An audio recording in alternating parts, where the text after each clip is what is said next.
Salut à tous, c'est Ark, je vais vous faire une présentation de Velar Software 2012, là donc la nouvelle version du logiciel de Velar Software, nommé Software Zator, dans sa version 2012 en bêta 3.0.0.1, c'est-à-dire c'est la mise à jour de l'ancienne bêta. Alors comme vous l'avez remarqué, j'ai changé mon ordinateur, ce n'est pas un années noir, c'est un petit peu plus puissant. Et d'ailleurs, alors ça c'est un petit bug avec le truc qui fait la vidéo, c'est normal. Alors, on va donc lancer le logiciel. Quand vous avez lancé le logiciel, vous allez avoir cette fenêtre qui va s'ouvrir avec marqué bêta version. Vous utilisez une version bêta de SoftwareZator 2012. Cette version est valable jusqu'au 31 décembre 2012. Merci de reconnaître que cette version n'est pas complète et qu'il y a certainement beaucoup d'erreurs. Bientôt, il y aura, certaines fonctions qui ont été annoncées ne sont pas encore disponibles ou seront peut-être disponibles. Merci de prendre quelques minutes pour envoyer vos commentaires et nous aider à améliorer le logiciel. Donc voilà, vous voyez, c'est à 3.0.0.1 en bêta 1. Alors, on va donc faire quelque chose de simple. On va tout simplement regarder un petit peu comment se présente le logiciel quand on le démarre. Alors ça c'est quand vous lancez le logiciel, donc vous aurez un nouveau projet ou un projet. Quand vous allez installer, ils vont vous proposer de régler la reconnaissance vocale. La reconnaissance vocale, c'est tout simplement quelque chose qui va vous aider à juste avec la voix à gérer le logiciel un petit peu. Et j'ai pas encore essayé, peut-être plus tard, mais pour le moment je vais pas trop essayer à m'aventurer dans la reconnaissance vocale. Je vous ferai peut-être quelque chose plus en détail, mais pour le moment je vais rien faire du tout dessus parce que je n'ai pas le temps. Alors donc quand vous avez le logiciel d'ouvert, vous allez avoir par exemple base de données ici avec vos bases de données MySQL, SQL Server et Access. Alors il faut savoir que le logiciel sera disponible en 4 versions. Il y aura une version gratuite avec très peu de fonctions et très peu de fonctionnalités vous permettant comment dire, de créer plus facilement par exemple la gestion des erreurs par point, c'est-à-dire que le logiciel va s'arrêter à certains moments et vous faire tout un log. Ensuite il y a la version qui coûte 25 € où il y a quelques petites fonctions en plus. Il y a une version qui coûte 200 € avec encore des fonctions en plus, mais il faut noter que pour avoir MySQL, les accès FTP et quelques autres fonctionnalités, tout ce qui est fonctionnalité serveur, il faut balancer 500 € pour avoir la version de SoftwareZator en version 2012. Je vais vous expliquer pourquoi. C'est parce que le mec qui a fait ça, j'ai zappé son nom totalement. Si vous voulez, il a un petit problème, c'est que lui, c'est un étudiant, il a pas une thune, il a déjà balancé plein de fric dans les autres, et là, il vous a balancé, je crois, un emprunt de 2000 € pour faire SoftwareZator 2012, ce qui est vraiment pas mal. Je veux dire, c'est pas n'importe quoi quand même, parce que 2000 €, je crois qu'il a dit, je crois qu'il a dit t'as 50 € pour vivre par mois ou un truc comme ça. Donc en gros là, il a fait un emprunt et il faut qu'il le rembourse. Donc c'est pour ça qu'il met les prix aussi chers. Je pense que nous les particuliers, voilà bon, on va pas me lancer 500 € dedans. Je veux dire, je vous incite pas au piratage, hein, là largement pas. Mais je veux dire, peut-être voir si vous pouvez pas faire autrement, c'est-à-dire par une version gratuite, essayer de bidouiller un peu pour essayer de faire votre logiciel. Bon, ça sera beaucoup plus compliqué parce que pour faire une fonction d'une version payante qui vous prendra 5 secondes, il va falloir, allez, 5-10 minutes à faire quelque chose tout en regardant sur internet, voir s'il y a des gens qui ont posé. Donc c'est vrai que ça va être compliqué, mais pour le moment on a une version bêta. Alors, pour continuer un petit peu la présentation, on a ici 5 onglets.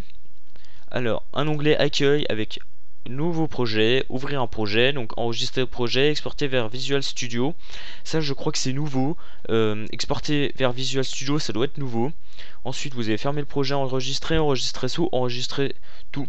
Alors je sais qu'il y a un truc nouveau, donc visualbasic.net, normalement ça c'était sur la version professionnelle de SoftwareZator 2011, mais C#, non, ça ne l'y était pas. Ensuite vous avez imprimé, impression rapide. est aperçu avant impression. Dans l'onglet édition, vous avez collé, copié, coupé, tout ce qu'il faut pour éditer, hein.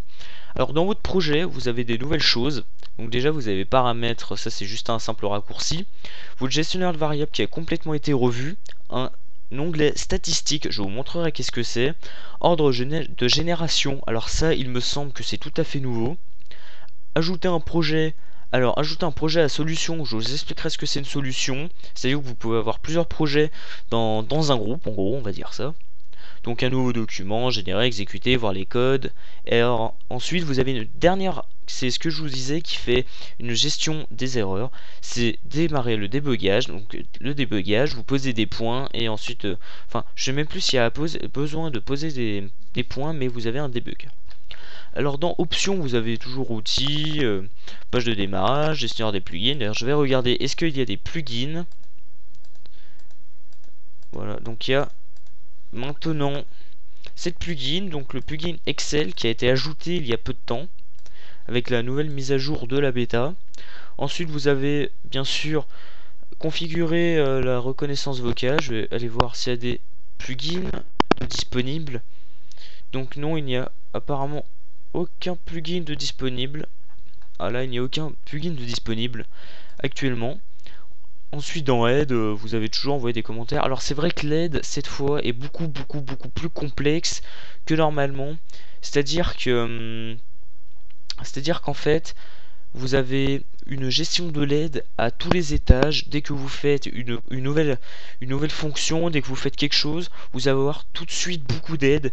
Vous avez beaucoup de... Regardez là, pour débuter, je veux dire, il y a déjà ça d'aide. Utiliser une sérialisation, une base de données. Voilà, donc c'est vrai que c'est très... Il y a énormément d'aide pour les novices, pour les débutants, et aussi de l'aide pour ceux qui, par exemple, un petit peu comme moi, ont commencé à programmer avec ça, et ça fait qu'en fait, ça va améliorer un petit peu, je pense que ça va vous aider à améliorer vos applications. Ensuite, donc comme on peut le voir, toute l'interface a été refaite, c'est-à-dire autant au niveau design que simplicité. Vous avez propriété et un explorateur de solutions, c'est assez facile. C'est vraiment facile à prendre en main. Donc on va aller voir pour faire un nouveau projet. Voilà, on va... Voilà, donc là, une fenêtre vierge, on va pas prendre ça, hein. On va aller faire un nouveau projet. Alors donc, quand vous cliquez sur nouveau projet, tout de suite, vous avez quelque chose de plus, comment dire, de changer justement. Donc, vous avez logiciel avec fenêtre, logiciel avec une console Windows, bibliothèque de fonctions réutilisables et un installateur. Alors donc, vous avez dans cette fenêtre logiciel avec fenêtre, c'est-à-dire le logiciel qu'on avait avant, mais il y a encore des nouvelles choses dans cette fonction. Logiciel avec une console Windows, c'est ça, je vais vous montrer. En gros c'est ça, voilà. Ensuite vous avez voilà, vous avez une bibliothèque de fonctions réutilisables. Ça, on a déjà eu ça avant dans SoftwareZator 2011. Et vous avez l'installateur, c'est-à-dire que la création d'un installateur avec CZ Install System. Avant il y avait la version 2011 il me semble, maintenant il y a la version 2012, je l'ai pas encore essayé. Alors donc vous avez maintenant deux ou trois choses nouvelles. Donc une application complète, c'est-à-dire que vous avez votre fenêtre principale, votre écran de démarrage et une boîte de dialogue. Maintenant vous avez aussi multi-document complet. Alors donc multi-document complet, c'est comment dire, vous avez donc votre page de une fenêtre multi-document, sauf qu'a été ajouté un écran de démarrage et une boîte de dialogue. C'est comme une application, sauf que ça a été changé la fenêtre principale par justement une fenêtre multi-document. Vous avez application Krypton, ça il me semble que ça y était avant, sauf que là bon, on peut enfin en profiter je pense gratuitement. Donc vous avez un projet, comme dit la description, aux fenêtres aux couleurs design personnalisables. Je vais d'abord vous montrer par Krypton, parce que la fenêtre vierge, il suffit de regarder dans SoftwareZator 2011. Et donc vous avez votre fenêtre multi-document, qui est tout simplement une fenêtre vierge, avec plusieurs choses de rajouter, c'est-à-dire comme la barre en dessous ici, ou encore une barre en haut. qui ont été rajoutés d'origine. Donc on va choisir une application Krypton pour que je puisse vous montrer.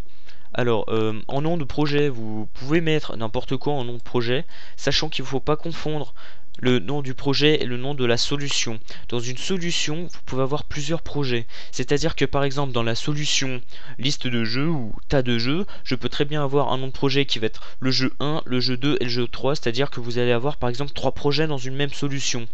Alors donc là, je vais essayer un nom de projet qu'on va nommer projet 1 et ensuite ou même projet 1, 12 parce qu'en fait le problème c'est que j'ai déjà créé un projet 1 et ensuite dans le nom de la solution on va nommer ça tutorial.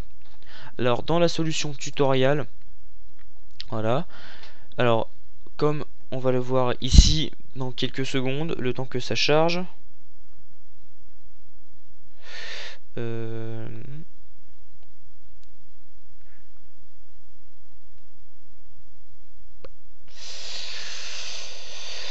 alors donc voilà, donc dans Krypton Form, voilà, donc ça c'est comment dire, quand on va dans explorateur de solutions, vous avez donc ça c'est votre solution avec votre projet, c'est-à-dire que là c'est mon projet. Voilà, donc on va essayer de fermer ça. Bon bref, oui, il suffit de faire ça. Alors, donc dans la fenêtre Krypton, comme vous voyez, c'est pas la simple fenêtre. C'est pas la simple fenêtre, c'est-à-dire que vous avez tout de suite des bords arrondis et l'intérieur dans la fenêtre, c'est une Krypton panel, c'est-à-dire que regardez, au lieu d'avoir un vieux fond moche, vous avez un petit fond comme ça où vous pouvez choisir plusieurs styles, par exemple un client, c'est-à-dire que la couleur comme ça, ou une couleur comme ça, ou encore une couleur plus claire, c'est-à-dire que ça va changer la couleur de votre fenêtre. Alors, on va tout simplement regarder pour l'instant dans la boîte à outils les nouveaux contrôles, les nouvelles choses qui sont nouvelles justement de Velour Software 2012. Alors, pour lister un petit peu, vous avez donc les contrôles communs, comme ils disent, c'est-à-dire les contrôles que on va utiliser assez souvent, comme l'arborescence, la barre de progression, la barre de route, c'est la track bar. Ce qui est assez rigolo, enfin assez rigolo puis un petit peu bizarre, c'est que quand par exemple on laisse la souris sur quelque chose de français, ça va vous mettre la traduction en anglais. C'est bien, tout en étant assez comment dire, je pense assez inutile pour les débutants. Moi je m'en sers un petit peu parce que parfois on a besoin de savoir, moi c'est pour le nouveau vocabulaire qu'on va utiliser, puis parfois c'est vrai que ça aide dans des rapports, même dans des rapports en dehors que celui de Softwarezator, c'est vrai que ça vous apprend quand même pas mal. Alors donc pour lister, il y a encore le bouton radio, le calendrier, la case à cocher, l'étiquette. Alors l'étiquette c'est le label, c'est tout simplement ça, hein, que vous dites pas que c'est quelque chose de compliqué, hein. La grille de propriété, alors ça il me semble que c'est nouveau, ou alors il me semble que c'est nouveau, je suis pas sûr, parce qu'il y a des choses que j'ai pas du tout regardé et utilisé dans Softwarezator 2011. Alors vous avez les liens hyperliens, les listes d'éléments, les listes d'éléments avancés, liste de cases à cocher, liste déroulante, navigateur web, sélecteur de date et heure, zone d'image, zone de saisie numérique, zone de texte enrichi et zone de texte masqué. Alors, ensuite vous avez tout ce qui est conteneur, hein, conteneur barre à outils, groupe, panneau divisé, etc. Les menus constituels, barre d'état et barre d'outils. Quand je vous disais que les fenêtres multi-documents, en gros c'était ça, hein. Je crois qu'il me semble qu'il n'y a que ça qui a été changé dessus, c'est-à-dire on vous a mis ça et ça. C'est légèrement plus simple, mais il me semble que vous pouvez gérer un petit peu mieux avec une fenêtre multi-documents. Alors, vous avez toujours les boîtes de dialogue normales, hein, sélection de police, fichier à ouvrir, enregistrer, sélection de dossier et sélection de couleurs. Alors, vous avez dans composants une nouvelle chose, c'est le fournisseur d'erreurs. J'ai toujours pas trouvé comment ça marche parce qu'on a ça, voilà. Et une fonction lorsque la propriété de gauche à droite change. Donc peut-être que c'est une fonction qui n'a pas été finie. Après vous avez l'icône d'avertissement, l'infobulle, liste d'images, minuteur, etc. Données, vous avez le diagramme, grille de données.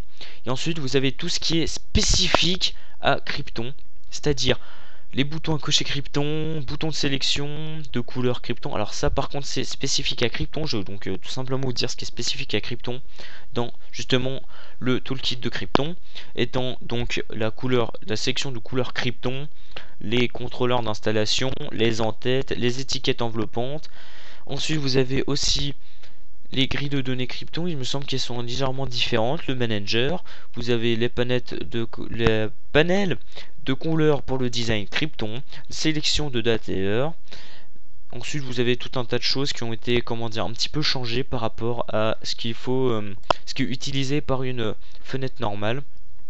Alors donc, maintenant, on va essayer de voir un petit peu qu'est-ce qui a changé. Autant sur d'ailleurs, il faut mettre un bouton Krypton au lieu de mettre un bouton normal. Il faut en profiter d'avoir accès à Krypton. Voilà. Alors donc, ici, on a fait un nouveau bouton. On va créer un événement. Alors, comme on voit, donc, quand on crée un nouvel événement, tout a été totalement revu. C'est-à-dire que on a beaucoup plus d'éléments déclencheurs. Et de plus, on a quelque chose qui est assez pas mal, c'est que tout est bien trié. C'est un des trucs qui m'a choqué, c'est-à-dire que, pam, vous avez tout de trié, ça c'est vraiment le top du top, c'est vraiment pas mal. Alors donc, par exemple, il suffit d'aller dans l'onglet Action et de tout simplement créer quelque chose. Alors là, je clique dans l'onglet Action, voilà. Alors, maintenant on va aller créer peut-être une action après. Là, je vais tout simplement vous montrer encore dans la boîte à outils tout ce qui est disponible sur Softwarezator 2012. Alors, on a tout ce qui est Access. C'est vrai que vous avez tout ce qui est bien en Access, une base de données, une table, enfin tout ce qui est utile pour Access, comme voilà, comme c'est une base de données. Je ne savais pas ce que c'était avant. Access, j'ai jamais vraiment fait attention à tout ce qui est base de données, à tout ce qui est Internet. Voilà, donc vous avez tout ça, hein, tout ce qu'il faut apparemment pour s'occuper d'Access. Je vais pas vous détailler, j'y connais que dalle. Ensuite, application, donc tout ce qui est utile à application, ça n'a pas changé par rapport à Softwarezator 2011. Donc toujours description, marque société, version, copyright, quitter l'endroit de marée. Hein. Voilà. Oh, c'est pas possible ça. Ensuite, vous avez tout ce qui est arborescence, hein. Ça c'est courant, ça a été aussi. Alors, assistance, ça c'est tout nouveau. Donc, par exemple, aller à l'étape précédente d'un assistant, suivant, aller à une étape d'assistant, changer le statut, annuler, enfin bref, tout un tas de choses comme ça. Le calendrier, alors ça c'est nouveau. Calendrier, donc ajouter une date, mise à jour calendrier, supprimer, etc. Ensuite console, ça c'est spécifique aux applications console, juste peut-être un point à revoir, c'est-à-dire limiter l'accès à la boîte à outils, justement aux fenêtres qui vont justement utiliser ce qui va être réservé par exemple dans console. À moins que j'ai toujours pas compris, peut-être certainement console peut être utile là-dedans. Alors donc là voilà, on a tout simplement à attendre l'appui d'une touche, changer la couleur du texte, du fond, définir le titre de la console, demander à l'utilisateur d'écrire dans la console, écrire dans la console et vider la console. Ensuite, vous avez la date et l'heure. Hein. Assigner une nouvelle date, comparer deux dates, incrémenter une date, obtenir la date et l'heure du système. Alors tout ça, il me semble que ça y était dans un plugin, un plugin disponible sur Softwarezator 2011. Voilà, donc je vais pas vous faire un topo dessus, mais en gros, il y avait juste quelque chose qui vous permettait de récupérer la date et quelque chose qui vous permettait de récupérer l'heure en deux fonctions différentes. Alors maintenant, avec la nouvelle version de la bêta, vous avez accès à Excel. Alors, il faut savoir que Excel sera dans la version, il me semble, la plus chère, c'est-à-dire celle à 500 €, le truc vraiment cher. Donc, vous avez tout ça. Hein. C'est-à-dire ajouter une feuille, créer un nouveau classeur, définir la feuille actuelle, etc. Alors, donc les fenêtres, ça n'a pas été changé. Il y a peut-être une ou deux nouvelles fonctions, mais je vois pas trop qu'est-ce qui peut être nouveau. Je crois que c'est soit déterminer si une fenêtre est ouverte, obtenir la liste des fenêtres ouvertes et obtenir obtenir la fenêtre enfant ouverte. On va noter aussi quelque chose, c'est que il y a des fonctions qui ont été déjà disponibles dans Softwarezator 2011 qui ont juste été changées de nom, c'est-à-dire que le nom a été changé. Voilà, tout simplement. Alors non, fichier, on va juste aussi noter quelque chose. Il n'y a plus l'option ouvrir un fichier. Maintenant c'est tout automatique. Donc créer, maintenant on a créé, crypté, décrypté. Alors ça c'est pas mal que ça y soit toujours, c'est vraiment bien. Donc lire un texte en entier, obtenir la taille d'un fichier, etc.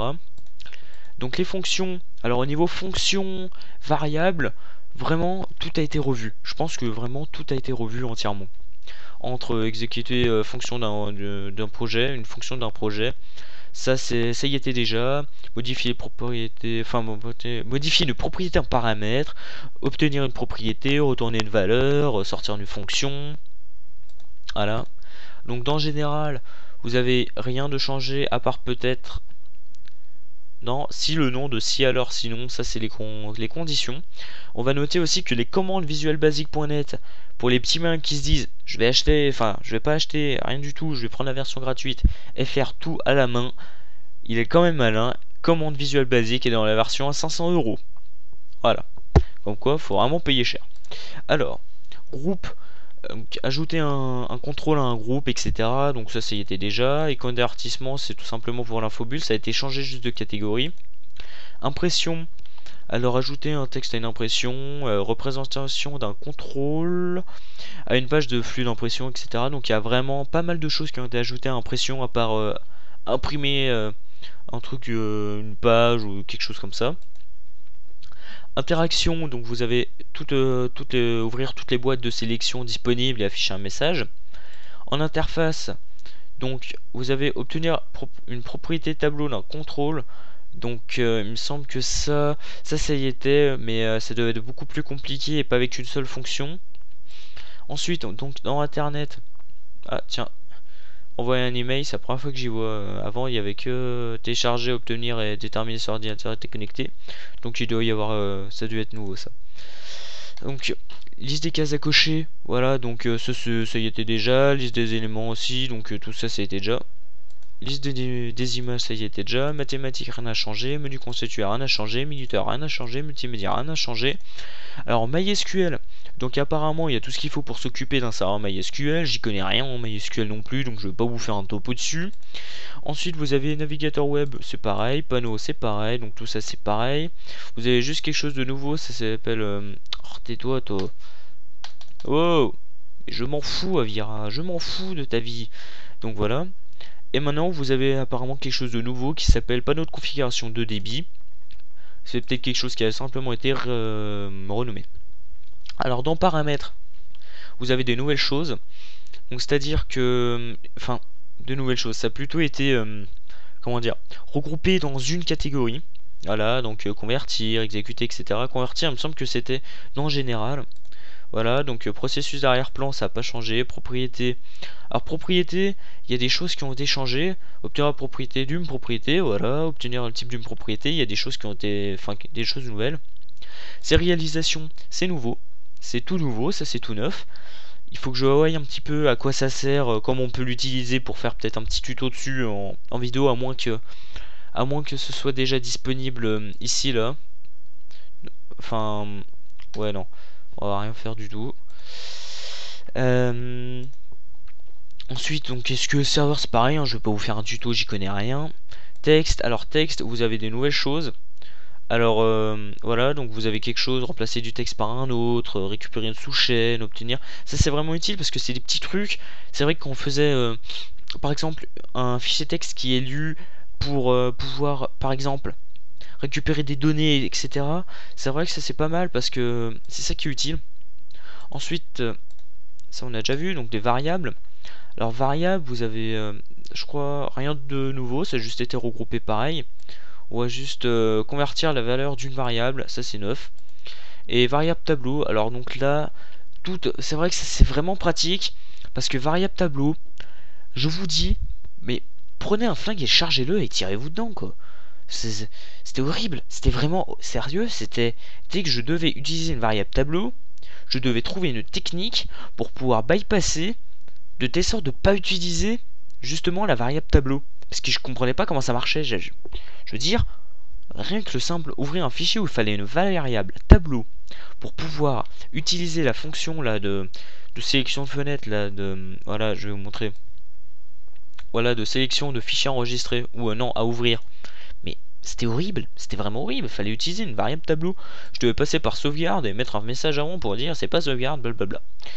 Alors donc, Windows, vous avez 2-3 trucs nouveaux, hein. Par exemple, déterminer si le verrouillage numérique est activé. Alors ça, c'est utile, par exemple, si vous faites une application qui fait du texte, hein. Vous pouvez tout simplement mettre un VRNum, VRLock, un truc comme ça, affiché vert ou rouge, et mettre un bip, ça c'est nouveau. Ensuite, vous avez aussi, donc ça c'est bon. Et ensuite, zone de texte enrichie ou masquée, je crois que rien n'a changé.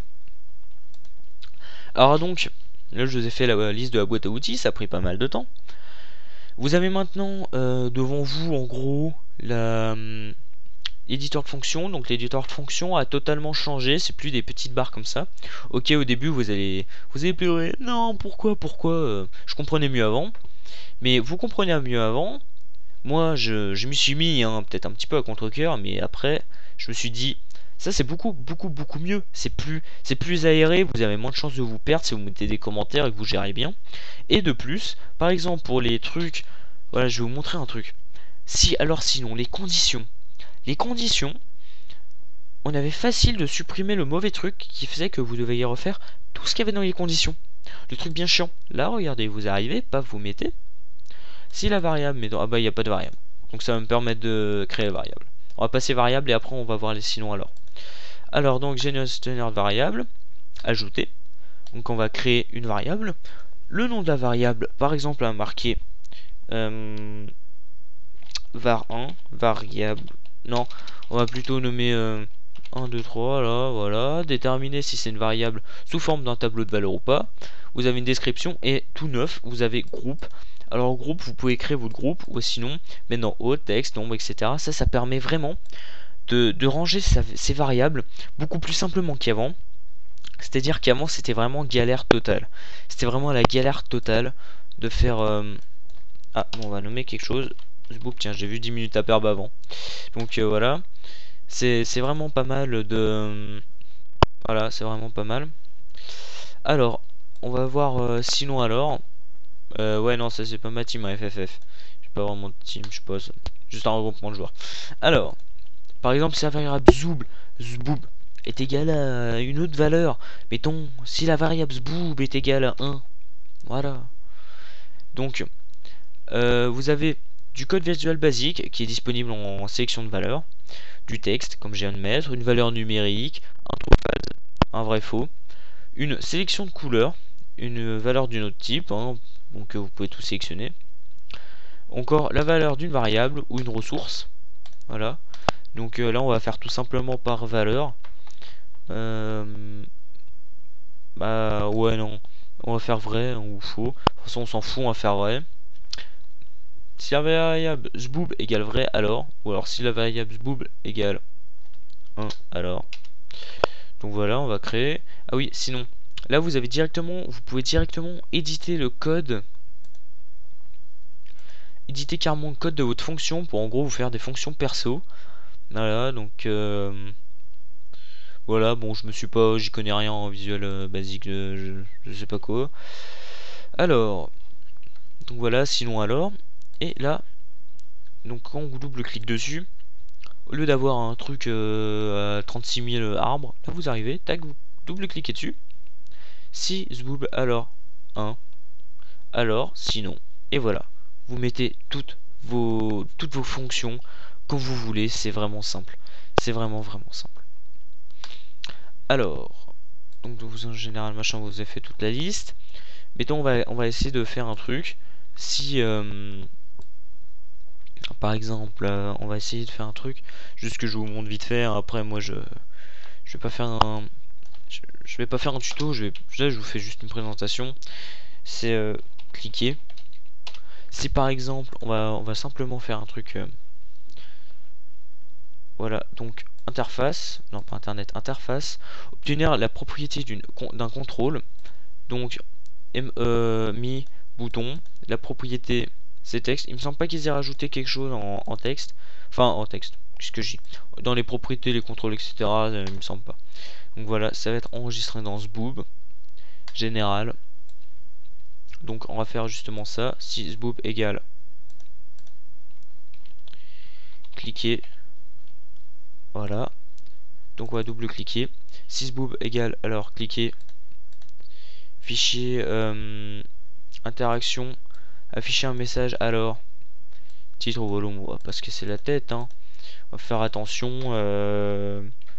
Je sais pas, A, et puis de l'autre côté on va faire la même chose avec B.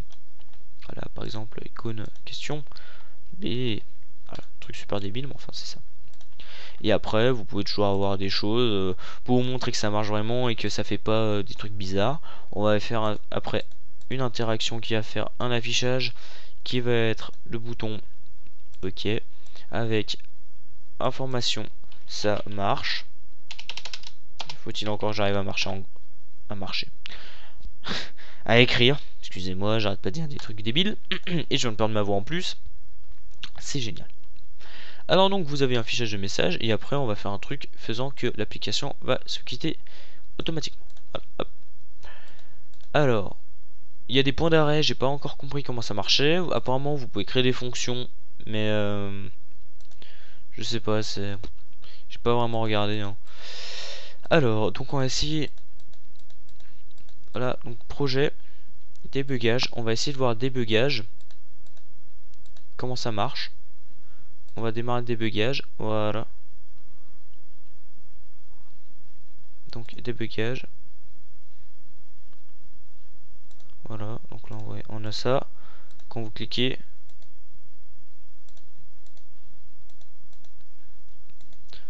ah, il n'y a pas les résultats du débugage. Ah, c'est normal parce que j'ai oublié. Si j'ai bien compris, en fait, c'est ça les points d'arrêt, c'est ça, ça.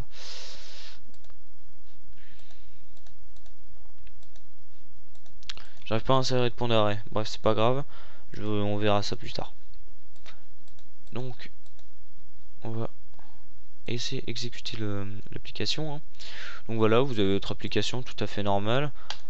Ah, donc ça marche. Donc ça marche, c'est pour vous montrer bien que, pour bien vous montrer au lieu de montrer bien, que justement le chinois alors, c'est-à-dire que ça vous fait pas comme avant ou je sais pas quoi.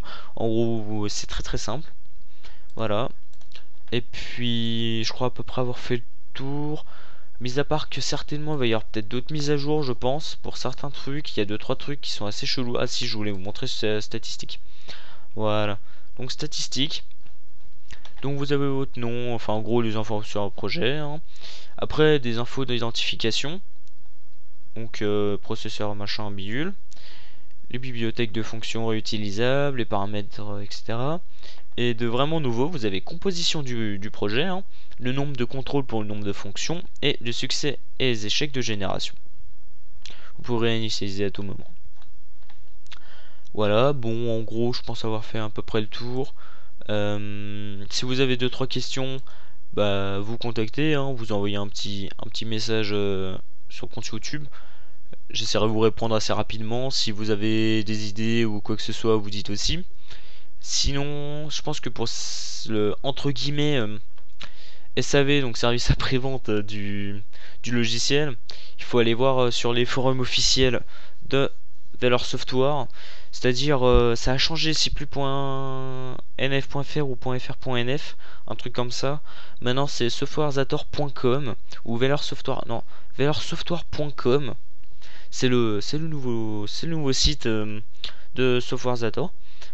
Non, de Valor Software, je confonds tout le temps.